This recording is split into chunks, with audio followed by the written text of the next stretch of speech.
اعوذ باللہ من الشیطان اللعین الرجیم بسم اللہ الرحمن الرحیم۔ اب محمد جیسا کون ہے؟ آئیے دیکھتے ہیں، قرآن سے ہی پوچھتے ہیں کہ محمد جیسا کون ہے۔ عربی کا ایک قاعدہ ہے، عبداللہ عزیز تشریف فرما ہے، بہتر جانتے ہیں مجھ سے، تعرف الاشیاء باضدادها، کہ چیزوں کو ان کی اضداد سے پہچانو، ان کی ضدوں سے پہچانو۔ اگر رات کو پہچاننا ہے تو دن کے اجالے سے پہچانو، اگر دن کو پہچاننا ہے تو رات کی تاریکی سے پہچانو، اگر جاہل کو پہچاننا ہے تو عالم کو دیکھو، اگر عالم کو پہچاننا ہے تو جاہل کو دیکھو۔ بس چیزیں پہچانی جاتی ہیں اضداد سے۔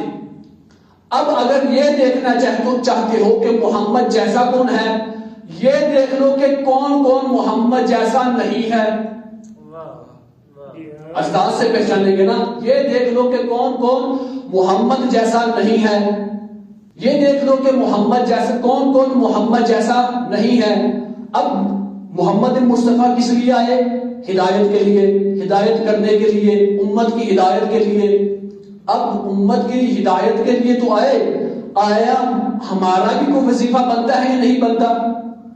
ہمارا وظیفہ بنتا ہے ان کی پیروی کی جائے، ان کی اتباع کی جائے۔ بس ہمارا وظیفہ کیا ہے؟ اتباع کی جائے۔ تو قرآن میں دیکھتے ہیں کہ خداوند متعال نے کس کس کی اتباع سے روکا ہے۔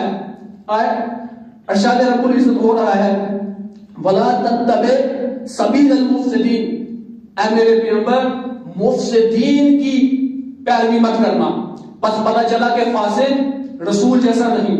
پھر قرآن میں ارشاد ہو رہا ہے، وَلَا تُطِعْ مِنْهُمْ آثِمًا أَوْ كَفُورًا، اے میرے محبوب گناہگار اور کافر کی اتباع مت کرنا۔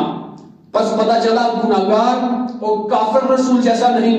پھر ارشاد رب العزت ہو رہا ہے، وَلَا تَتَّبِعْ أَهْوَاءَ الَّذِينَ لَا يَعْلَمُونَ، اے میرے حبیب جو جاہل ہوگا جاہل کی پیروی مت کرنا، جاہل کی اتباع مت کرنا۔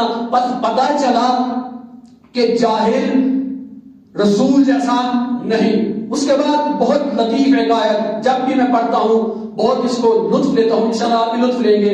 ارشاد رب العزت ہو رہا ہے، وَلَا تَتَّبِعُوا أَهْوَاءَ قَوْمٍ قَدْ ضَلُّوا مِن قَبْلُ، اے میرے حبیب جو پہلے گمراہ رہ چکے ہیں ان کی اتباع مت کرنا۔ بس جو پہلے گمراہ رہ چکے ہیں ان کی بھی اتباع نہیں کرنی۔ آگے فرمایا، وَلَا تُطِعْ الْكَافِرِينَ وَالْمُنَافِقِينَ، اے میرے حبیب کافر کی بھی اتباع مت کرنا، منافق کی بھی اتباع مت کرنا۔ پتہ چلا ہے یہاں پہ اللہ نے پھنسایا کہاں پہ ہے؟ عزیزان محترم، یہ تو ممکن ہے کہ کافر کی اتباع نہ کرنا اور پتہ بھی چل جائے کہ یہ کافر ہے، اس کی اتباع نہیں کرنی، لیکن یہ کیسے پتہ چلے گا کہ یہ منافق ہے اور اس کی اتباع نہیں کرنی؟ کافر تو کہتے ہی اسے ہیں کہ جو چیز کو چھپا دے، جو چیز کے اوپر پردہ ڈال دے اس کو کافر کہتے ہیں۔ بس خدا نے یہاں پہ پھنسا دیا، کافر کی اتباع مت کرنا اور منافق کی اتباع مت کرنا۔ پھر کہا اب پریشان مت ہو، میں تمہیں خود ہی بتا دیتا ہوں کہ منافق کون ہے۔ پھر ارشاد رب العزت ہو رہا ہے، وَمَا أَصَابَكُمْ يَوْمَ التَّقَى الْجَمْعَانِ فَبِإِذْنِ اللَّهِ، یہ جو کچھ بھی احد کے دن ہوا یہ مجھ خدا کے اذن سے ہوا، یہ جو کچھ بھی احد کے دن ہوا مجھ خدا کے اذن سے ہوا۔ اے پروردگارا کیا تو چاہتا تھا کہ مسلمانوں کو شکست ہو جائے؟ اے پروردگارا کیا تو چاہتا تھا کہ تیرے رسول کو شکست کا سامنا کرنا پڑے؟ اے پروردگارا کیا تو چاہتا تھا کہ تیرا رسول زخمی ہو؟ اے پروردگارا کیا تو چاہتا تھا تیرے رسول کے دندان مبارک شہید ہو؟ کہا نہیں، میں نہیں چاہتا تھا کہ مسلمانوں کو شکست کا سامنا ہو، میں نہیں چاہتا تھا میرے مصطفیٰ زخمی ہو، میں نہیں چاہتا تھا میرا مصطفیٰ کے دندان مبارک شہید ہو۔ پروردگارا پھر یہ کیا تو کیا کیوں؟ بس رسول جیسا ہے کون؟ یہ تو وہ تھے کہ جو رسول جیسے نہیں، یعنی کافر رسول جیسا نہیں، مفسد رسول جیسا نہیں، منافق رسول جیسا نہیں، جاہل رسول جیسا نہیں، بس رسول جیسا ہے کون؟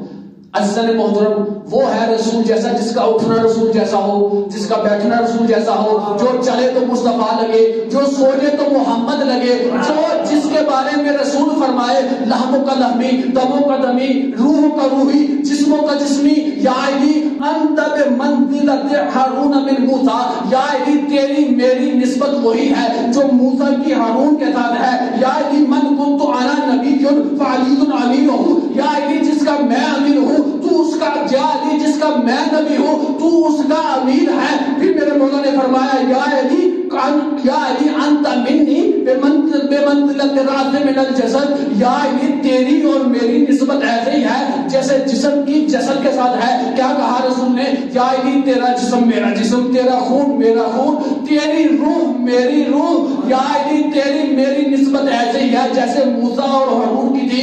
یا علی جس کا میں نبی ہوں اس کا تو ولی ہے، یا علی جس کا میں نبی ہوں اس کا تو ولی ہے۔ پھر میرے مولا نے آگے عجیب جملہ کہا یا علی تیری اور میری نسبت ایسے ہی ہے جیسے جسم کے ساتھ سر بھی ہوتی ہے، جس جسم پہ سر نہ ہو اس کی پہچان ممکن ناممکن ہے۔ عزیزان محترم یعنی رسول سمجھانا یہ چاہ رہے تھے کہ اگر جسم محمد رسول اللہ ہے تو سر علی ولی اللہ ہے، اور اگر جسم محمد رسول اللہ ہے تو سر علی ولی اللہ ہے۔ تم اگر محمد کو پہچاننا چاہتے ہو تو علی کی معرفت حاصل کرو، اگر علی کو نہ پہچان سکو تو محمد بھی کام نہیں آئے۔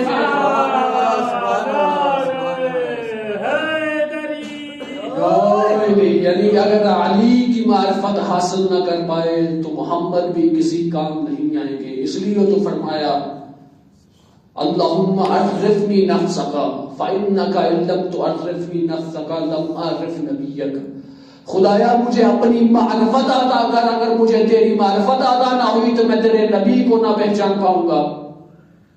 اللہم عرفنی حجتک فإنک ان لم تعرفنی حجتک ضللت عن دینی، خدایا اگر تو نے مجھے اپنی حجت کی معرفت عطا نہ کی تو میں دین سے رسوا ہو جاؤں گا، گمراہ ہو جاؤں گا۔ یعنی ولی کی معرفت ضروری ہے، اگر ولی کی معرفت حاصل نہ ہو بھائی عزیزان محترم تو نبی کی معرفت بھی حاصل